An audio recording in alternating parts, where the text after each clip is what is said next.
अध्यक्ष महोदय, जो 10 मार्च को महामहिम राज्यपाल जी ने जो इस सदन में अपना वक्तव्य रखा है,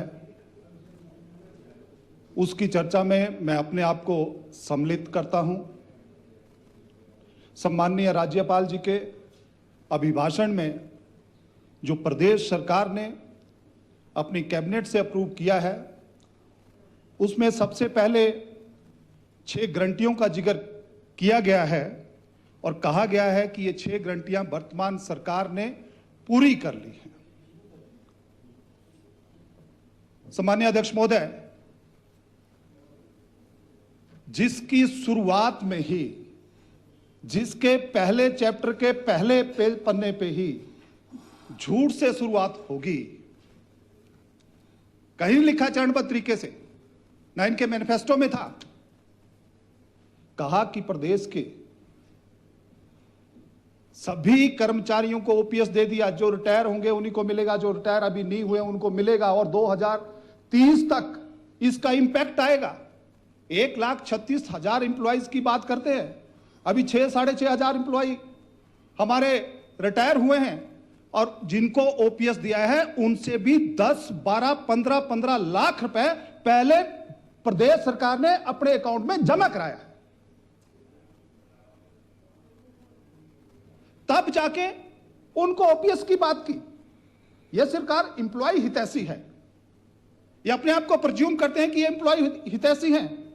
क्या जरूरत पड़ी जब धर्मशाला में सेशन था तो यह सरकार एक एक्ट लेके आई कि जो भी एम्प्लॉय 12/12/2003 उसके बाद नौकरी में लगा है, एक्ट लेके आए हैं, उनको सर्विस में कॉन्ट्रैक्ट पीरियड का कोई भी लाभ नहीं मिलेगा, चाहे उसकी पक्ष में हाई कोर्ट ने कहा हो, चाहे उसके पक्ष में सुप्रीम कोर्ट ने कहा हो।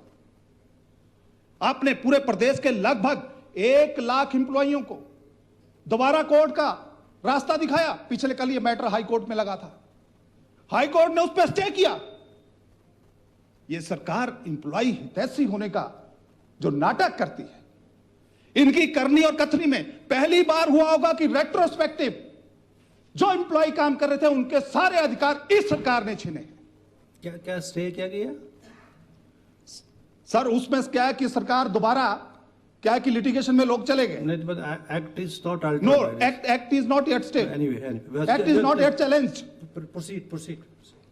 अध्यक्ष महोदय, दूसरा विषय इन्होंने कहा कि हमने महिलाओं को 1,500 रुपए देना शुरू कर दिया है या दे दिए, और उसमें भी 30,000 की फिगर है, और जिन बहनों को दिए हैं उनको अब कहा कि आपको दे दिए हैं लेकिन आपकी इंक्वायरी पंचायत का प्रधान करेगा, और पंचायत का प्रधान उसकी इंक्वायरी कर रहा है। प्रधान बोल रहा है मेरा अपना चुनाव आने वाला है, कहां हमारे गले में पड़ गया। वादा प्रदेश सरकार ने किया था, वादा प्रधान ने नहीं किया था। आपने चुनाव जब लोकसभा का चला तब तो आपने सबको 3-3 किस्तें दे दी। इस जो 30,000 के आसपास लोग हैं, अब वो सारे प्रधान का चक्कर काट रहे हैं, कोई किसी का चक्कर काट रहे हैं। लेकिन जो आपने कहा था कि कैबिनेट की पहली बैठक में 18 साल से लेकर 60 साल तक की प्रत्येक बहन को, जिसकी जो संख्या है वो 23 लाख के आसपास बनती है, और अगर 2 सालों में, 2.25 सालों में आपने केवल 30,000 को उनको भी कटघरे में खड़ा कर दिया है, तो आप 23 लाख को देने में कितना टाइम इस सरकार को लगे। और एक बात और सुन लीजिए, चुनाव के पहले नहीं, माननीय सदस्य, आपका टेन्योर तो अभी केवल आपके हिसाब से 1.25 साल ही बचता है,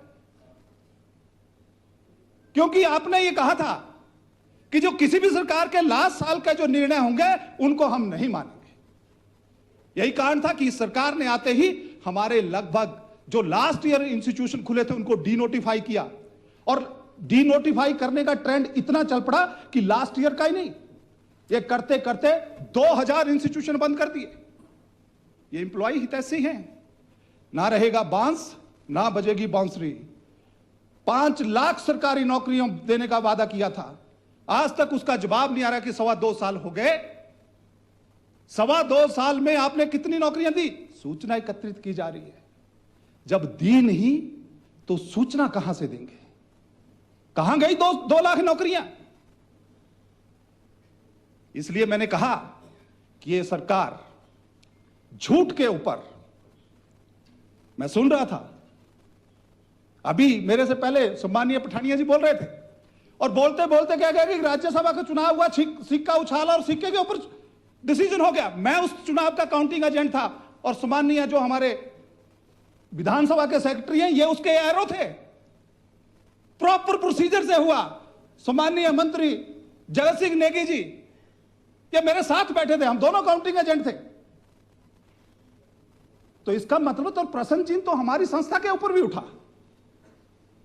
सम्मानीय सचिव हमारे एआरओ थे, बैठे थे, काउंटिंग इनके सामने हुई और जिनकी काउंटिंग हो रही है सुप्रीम कोर्ट के इतने सीनियर लॉयर थे। सिक्का उछाला, किसी को पता ही नहीं, झूठ बोलना, एक ने बोल दिया सिक्का तो सब सिक्का सिक्का सिक्का हो गया। ओ भैया पर्ची सिस्टम हुआ, प्रॉपर बॉक्स बना, A4 का साइज का रिम आया, पता ही नहीं, जो एक बार झूठ बोलेंगे सब उसके पीछे खड़े हो जाएंगे।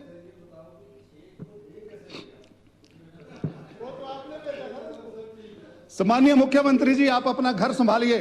जो घर का मालिक अपने घर को संभाल के रखता है उसका एक भी व्यक्ति दाएं बाएं नहीं जाता, और जिनसे अपना घर नहीं संभलता वो दूसरों को दोष देते हैं, वो पड़ोसी को दोष देते हैं। अपना घर संभालिए। और अभी तो क्या है कि अभी तो 2.25 साल हो गए, पौने 2 साल आपके बचे हैं। घर में बड़ी भारी, सम्मानीय मुख्यमंत्री, घर में बड़ी भारी उथल पुथल चल रही है, बड़ी भारी उथल पुथल चल रही है। आप हमारी तरफ को मत देखें, आप इनकी तरफ को देखते रहें, तब सब आप सुखी रहेंगे। सम्मानीय अध्यक्ष जी, वर्तमान सरकार ने जो बजट पिछले वर्ष पेश किया था, मैंने कहा कि यह सरकार केवल झूठ के ऊपर बोलती है।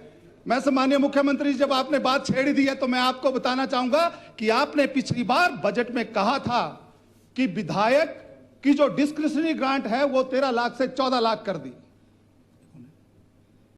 लेकिन क्या हुआ, आपने बजट में कहा है, बजट की स्पीच में है, लेकिन सारे विधायकों के साथ आपने झूठ बोला। केवल 13 लाख रुपए आपने दिया है। सम्मानीय, तो हम आपका धन्यवाद भी करेंगे। सम्मानीय अध्यक्ष जी, प्रदेश में जो विकास की गति जो ये सरकार लेके आई है और जो अभिभाषण में लिखा है उसके अनुसार जो बजट इन्होंने पेश किया था और जो इसमें अभिभाषण में लिखा है उसमें डेवलपमेंट के लिए इन्होंने केवल, देखिए जब हमारी सरकार थी तो 39 रुपए 56 पैसे, 39 रुपए 40 पैसे, 41 रुपए 22 पैसे, 43 रुपए 94 पैसे, ये 2022 तक का ट्रेंड था जो डेवलपमेंट के लिए था। लेकिन इनके समय में सम्मानीय मुख्यमंत्री जी पहले 28% था, 29% था, अब 28 पे आ गए। और यह भी फिगर फिक्टिशियस है, ये आपने उस अभिभाषण में रख दिया। आपने कहा था कि आपको एक्साइज से 45% की इंक्रीज होगी। अब जो इंक्रीज आई है आप उस प्रश्न का उत्तर नहीं दे रहे हैं। अब जो इंक्रीज आई है केवल 4% है जो ट्रेजरी में गया, ओनली 4%।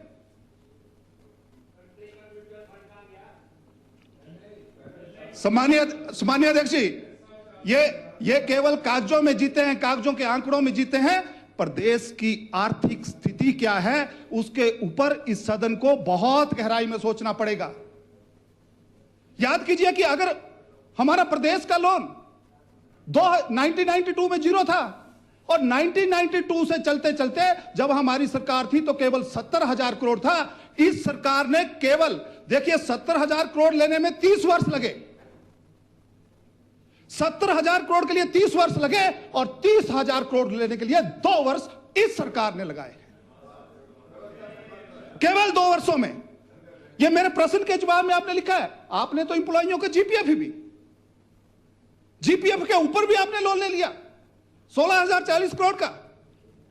आपने ओपन मार्केट से 16,000 करोड़ का लोन दिया है।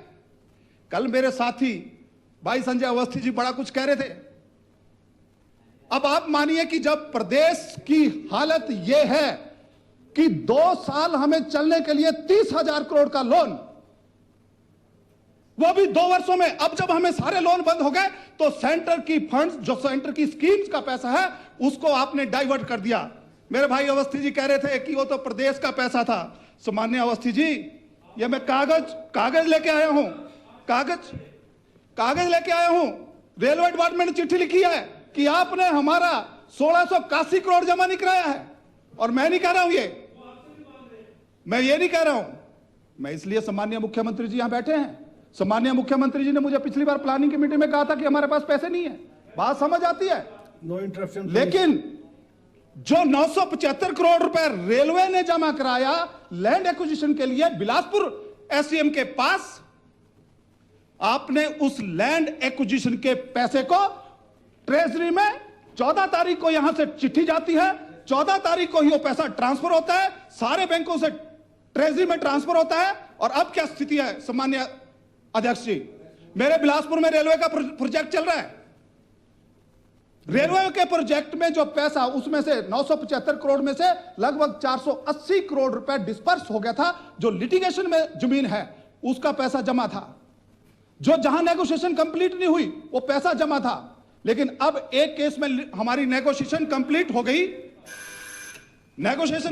गई, लेकिन अब हमारे पास देने के लिए रेलवे के प्रोजेक्ट के लिए पैसे नहीं है, क्योंकि वो पैसे बैंक से प्रदेश सरकार ने, मेरे पास एक एक लेटर है। और इसलिए सम्मानीय अध्यक्ष जी, आपने विधानसभा में जवाब दे रखा है अवस्थी जी, इस सरकार ने एक भी पैसा, यह सम्मानीय मुख्यमंत्री जी का जवाब है, आप पहले आपस में चर्चा कर लें कि एक भी पैसा नहीं दिया इस सरकार ने लैंड एक्विजिशन के लिए। और जहां मेरी लैंड थी वहीं वो प्रोजेक्ट खड़ा हो गया है। और अब तो जो पीछे डिस्प्यूटेड पार्ट थे उसको भी पैसा ट्रांसफर करने की वजह से आपने रोक दिया। Conclude please. सम्मानीय अध्यक्ष जी, मैं एक और विषय को आपके सामने इंगित करना चाहूंगा। बड़े दुख के साथ सम्मानीय मुख्यमंत्री जी बैठे हैं मेरे बिलासपुर में, अब मैं दुख ही बता रहा हूं। मैं प्रदेश सरकार से जानना चाहता हूं कि ये जो आपने राज्यपाल महोदय से अभी भाषण कराया, उसमें बिलासपुर के एम्स का एक भी जिगर क्यों नहीं है? प्रदेश सरकार की मंशा क्या है? प्रदेश सरकार बताए कि वो एम्स को चलाना चाहती है, नहीं चलाना चाहती। इस प्रदेश सरकार ने कभी सम्मानीय प्रधानमंत्री जी का इतना बड़ा इंस्टीट्यूशन हमें नरेंद्र मोदी जी ने दिया, उनका कभी धन्यवाद नहीं किया। इन्होंने कभी धन्यवाद सम्मानीय जगत प्रकाश नड्डा जो यूनियन हेल्थ मिनिस्टर हैं, रिकॉर्ड टाइम में पूरे भारतवर्ष में अगर कोई एम्स बना है तो बिलासपुर का एम्स बना है, रिकॉर्ड टाइम में। क्या हुआ उसका? कल सम्मानीय मंत्री जी कह रहे थे, और दुख की बात एक और है कि कांग्रेस के कुछ नेता वहां 6 सालों बाद कल परसों 2 दिनों से धरने पे हैं, आज शिमला में आके धरना दे रहे हैं। शायद अध्यक्ष महोदय प्रदेश सरकार के बिना नहीं हो सकता। यही कारण था कि प्रदेश सरकार ने एम्स का जो आईपीएच का डिवीजन था उसको बंद किया, प्रदेश सरकार ने जो एम्स के अंदर चौकी थी उसको बंद किया, प्रदेश सरकार ने जो बिजली बोर्ड जहां 5 सालों में हमारा काम चल रहा था, जहां से और हमारी सरकार जाने के बाद खड़ा हुआ वही खड़ा है। कह रहे थे कल सम्मानीय मंत्री एग्रीकल्चर मिनिस्टर जी की वहां एक्सपर्ट नहीं है। सम्मानीय अध्यक्ष महोदय, 161 एमडी सुपर स्पेशलिस्ट उस हॉस्पिटल में है। उस हॉस्पिटल में स्टैटिस्टिक्स देखिए, इधर कर रहे थे कि हमारी ओपीडी बढ़ गई। एक साल में, पिछले साल में हमारी ओपीडी की जो संख्या है 3,01,000। आप देखिए कि हमारी ओपीडी के साथ साथ कंक्लूड प्लीज। मैं अध्यक्ष जी बस इसके साथ ही, इसी विषय के साथ अपनी बात को विराम दूंगा। लेकिन ओपीडी अगस्त 2022 से शुरू हुई है, 6,02,191, और जो 2000 पिछले फाइनेंशियल ईयर में हुआ है उसमें 3,01,000। आईपीडी जो लोग एडमिट रहे उसमें 49,692। जो टेस्ट वहां की लैब्स ने किए, देखिए 32,38,699। कितने बड़े उसको आप तो, मैंने कहा अगस्त 2022 के बाद। चलिए कंक्लूड प्लीज। सामान्य अध्यक्ष जी, इतना ही नहीं, अब जब पीपी पैट का वहां मशीन लगी तो कांग्रेस के नेता वहां आ गए, धरना दिया और कहा कि इसका टेंडर मेरे बेटे को मिलना। एक कहता है मेरे बेटे को मिलना चाहिए, दूसरा कहता है मेरे बेटे को मिलना चाहिए। चलिए वो कह रहे हैं, सामान्य अध्यक्ष जी, बहुत सीरियस इशू है। पैट स्कैन हिमाचल प्रदेश में कहीं नहीं है, किसी सरकारी इंस्टीट्यूशन में नहीं है।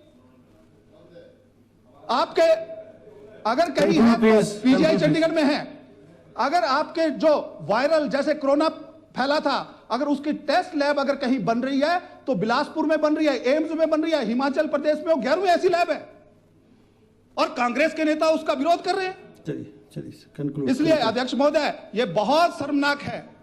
लेकिन ये जो आपदा की बात भाई सुंदर जी ने की, मैं एक ही बात कहना चाहूंगा कि आपदा में भारतीय जनता पार्टी के सम्मानीय राष्ट्रीय अध्यक्ष श्री जगत प्रकाश नड्डा जी बिलासपुर आए थे।